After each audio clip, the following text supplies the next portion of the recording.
আজকে বেড়াতে এসেছি সিকিয়াঝোড়া। এই জায়গাটার একটা নাম আছে, এটাকে নাকি বলা হয় নর্থ বেঙ্গলের সুন্দরবন। কিন্তু সুন্দরবন নাম দেওয়া হয়েছে কোন দিক থেকে সেটা এখনও পর্যন্ত বুঝলাম না। এই জায়গাটা আসতে গেলে বক্সা টাইগার রিজার্ভ থেকে আধ ঘন্টা থেকে 45 মিনিটের মতো গাড়িতে সময় লাগে। তবে আমরা তো টাটা সুমোতে গেছি, আমাদের এই সময়টা লেগেছে। আপনারা যারা অন্য গাড়িতে যাবেন সেখানে হয়তো ডিফারেন্ট কোনো টাইম লাগতে পারে। এটা ফেব্রুয়ারি মাস, শীতকাল, তবু আমাদের গা পুরো পুড়ে যাচ্ছে গরমে। বছরের অন্যান্য সময় যে কী অবস্থা হয় তার একটা হিন্টস পাওয়া যাচ্ছে। লোকালেই মাঝিরা বলছে নাকি এখানে নাকি হাতি স্নান করতে আসে, কিন্তু কোনো দিক থেকেই গ্রামের মাঝখানে হাতি যে কেন স্নান করতে আসে বোঝা গেল না। দু এক জায়গায় আবার হাতির ছবি লাগানো পোস্টার চোখে পড়ল।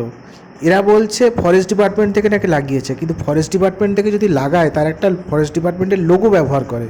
এখানে কোনো লোগো নেই, সম্ভবত এরা নিজেরাই বোধহয় লাগিয়ে দিয়েছে। জলেতে পানকৌড়ি ছাড়া আর কিছু চোখেই পড়ছে না। হাতি তো দূরের কথা, একটা হরিণ পর্যন্ত দেখতে পেলাম না এখানে এসে।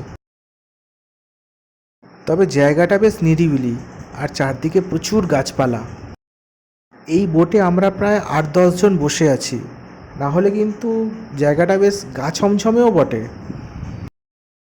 কিন্তু এই জায়গাটার নাম সুন্দরবন কেন বলা হচ্ছে সেটা এখনও বুঝতে পারলাম না।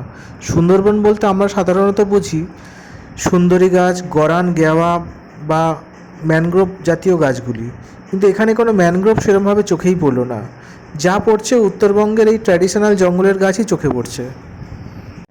ওই দেখুন আর একটা টিম ফিরে আসছে।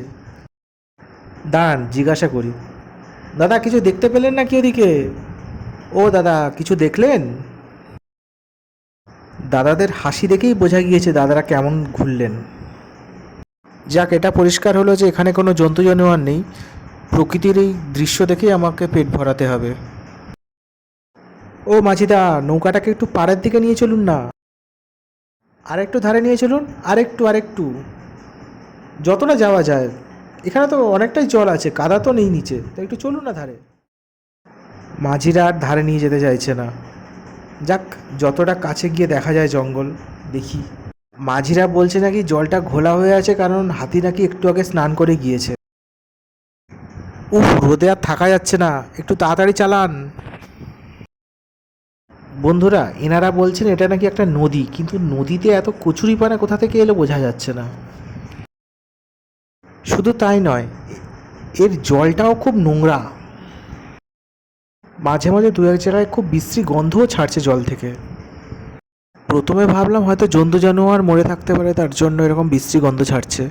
পরে দেখলাম যে পাতা পচে নোংরা পড়েই জল থেকে এরকম গন্ধ ছাড়ছে।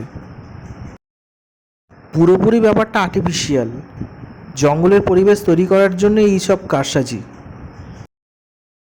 যাক, এইসব বলে আর সমালোচনা করব না। অন্তত এই ট্যুরিস্ট স্পটটা তৈরি হওয়ার ফলে কিছু লোকের তো কর্মসংস্থান হচ্ছে, এটাই কমটা কি। বন্ধুরা, এই সিকিয়াঝোড়া জায়গাটা আমার একদমই ভালো লাগেনি। আমি পরের বার যখন ডুয়ার্স ঘুরতে আসবো আমি আর এই জায়গাটায় আসবো না, আমি এটা সরাসরি বাদ দেবো। তাই আমার রেকমেন্ডেশান থাকলো যে তোমরা যদি কেউ ডুয়ার্স ঘুরতে আসো, সিকিয়াঝোড়াটা তোমরা চাইলে স্কিপও করতে পারো। ধন্যবাদ বন্ধুরা ভিডিওটি এতক্ষণ দেখার জন্য। ভালো থাকবেন সবাই। আর ভিডিওটি যদি ভালো লেগে থাকে অবশ্যই ভিডিওটি লাইক এবং চ্যানেলটি সাবস্ক্রাইব করতে ভুলবেন না।